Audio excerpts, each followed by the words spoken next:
Amis internautes, bonjour. Aujourd'hui, nous allons voir le bouturage du peperomia. Armelle, bonjour. Bonjour Thierry.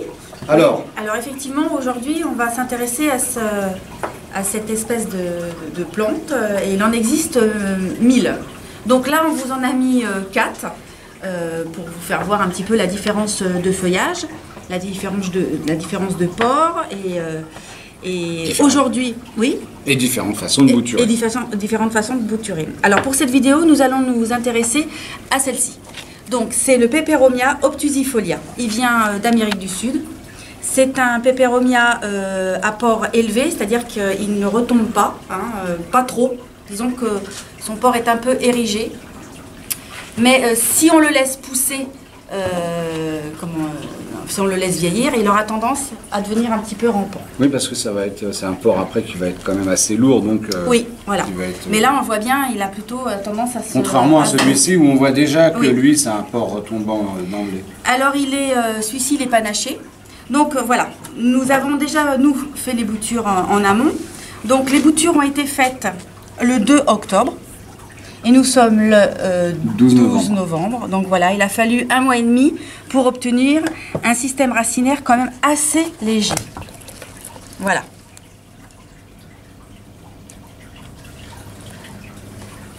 Donc de toute façon, tu vas nous... Voilà, là on voit le produit intermédiaire. Et maintenant, je vais montrer comment couper. Alors là, on va aller prélever une bouture sur notre peperomia. Donc... toujours le même principe pour bouturer.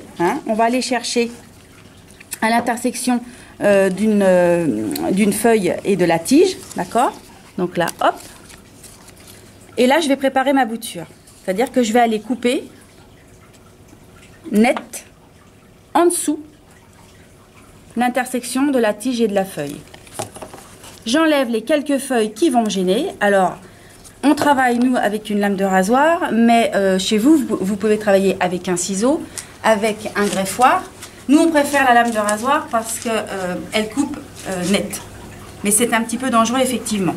Donc ensuite, nous allons tremper notre bouture de peperomia dans l'hormone de bouturage et dans une petite terrine. Bon, là, on a récupéré ça.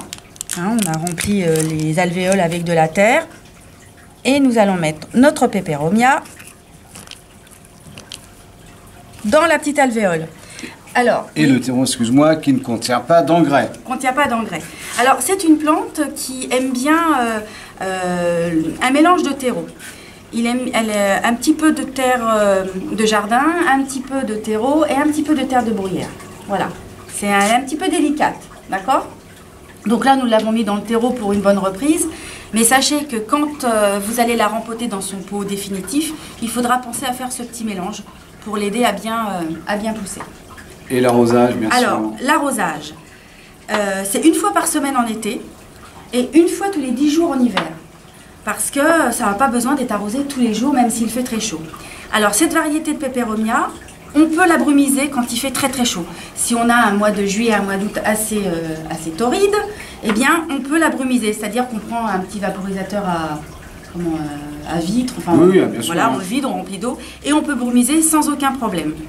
Bien sûr, c'est à la maison. À la maison. Ça ne sera pas le cas d'autres variétés que nous verrons plus tard. C'est une plante qui ne supporte pas une température inférieure à 15 degrés. Donc elle est assez délicate. On peut effectivement la mettre en pleine terre et la rentrer. Comme on avait fait pour les géraniums. Voilà, mais bon, sachant que sa période pour être dehors sera beaucoup plus courte que le géranium. Voilà, donc si vous voulez, on peut faire... Tu me disais aussi qu'il fallait que lorsqu'on arrose le peperomia, oui, que l'eau soit à température ambiante. Oui, effectivement. C'est une plante qui aime bien l'eau tiède. Voilà, donc et non calcaire. De préférence, c'est une demoiselle. Non, mais voilà, c'est à signaler parce que si vous mettez de l'eau froide, oui, ça va la stresser. Alors, elle a besoin. Alors, les rayons directs du soleil, ça n'aime pas. Mais elle n'aime pas non plus être trop à l'ombre, sinon elle va perdre sa panachure. Elle est délicate, c'est une plante délicate. C'est ce qui fait toute la technicité. Donc, nous en avons eu quelques-uns en serre et c'est vrai qu'on a des difficultés à les garder. Donc pensez quand même au mélange terreux, qui peut être un bon plan pour les faire perdurer. Et là, on peut la on va rempoter. voilà, alors, je prélève celle qui a été montrée. Donc on remplit hein, un Bien pot sûr. de terre. Hop, je borne On arrose et on arrose. Et le peperomia est fait. avec de l'eau à température ambiante, Sans calcaire. sans calcaire. Voilà pour le peperomia obtusifolia. Voilà, bien sûr, il va y en avoir d'autres. Il y en a Je suis à 1000. Ouais, on va pas faire les 1000. Hein. Non. Ah, ça me rassure. Non. Bon, bah à bientôt pour un nouveau peperomia. Merci.